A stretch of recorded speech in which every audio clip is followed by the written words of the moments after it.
This week at Bristol, we'll be riding dirty. Find out today what we do to cars for Bristol Dirt that we don't do anywhere else. I'm Matt Faulkner, and this is Overtime.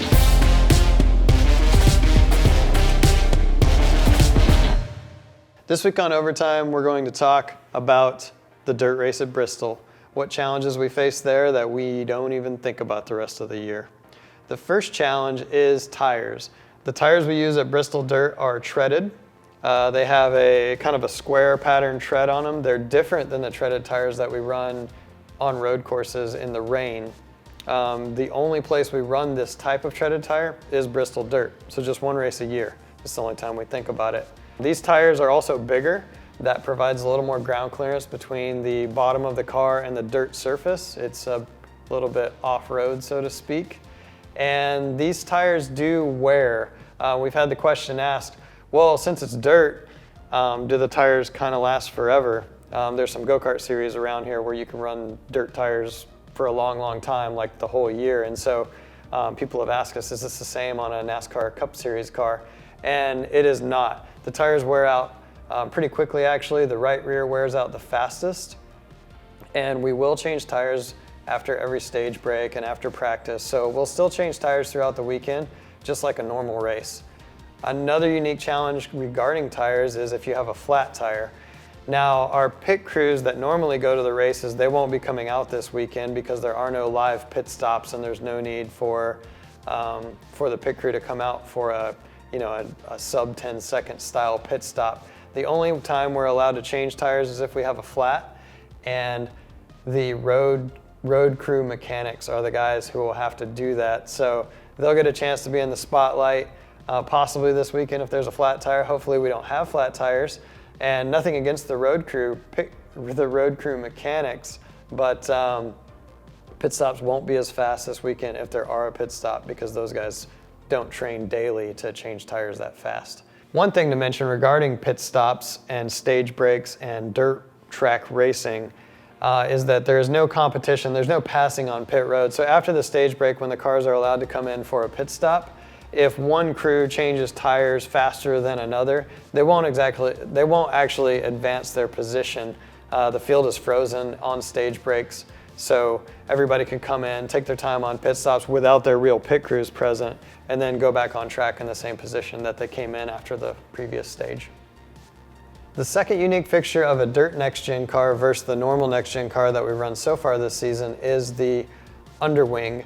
Now, the underwing this week at Bristol has been replaced with something that's not so much an underwing, but kind of an underfloor protector. In the past, we've seen the underwing made of solid carbon fiber. It is shaped aerodynamically to create downforce. The underfloor for the dirt track is a cheaper, more basic variety of underwing. It's not really an underwing at all.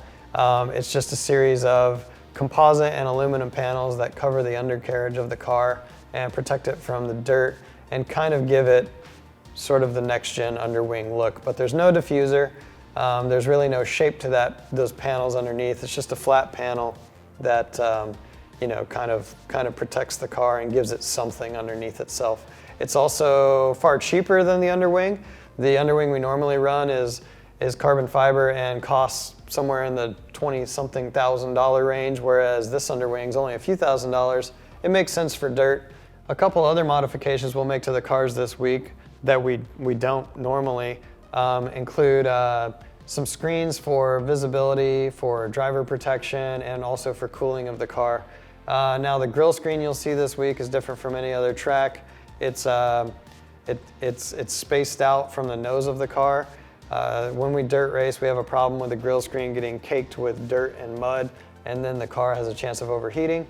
So NASCAR's allowed us to space those grille screens out so that once mud covers the entire front of the grille screen, air can still get around the sides of the grille screen and the radiator can still breathe. We also run screens on the rocker panels where the exhaust air leaks.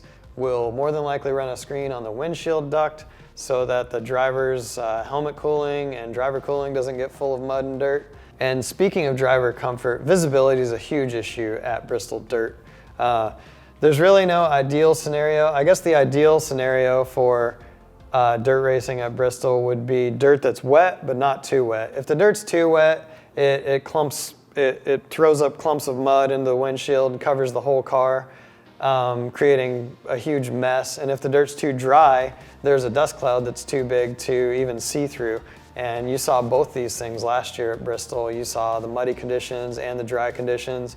It is supposed to rain a little bit this weekend at Bristol, so hopefully that will give us something that's ideal. Not too wet, but not too dry. So that gives you a little bit better idea of the things we'll do to the cars for Bristol Dirt than we do anywhere else.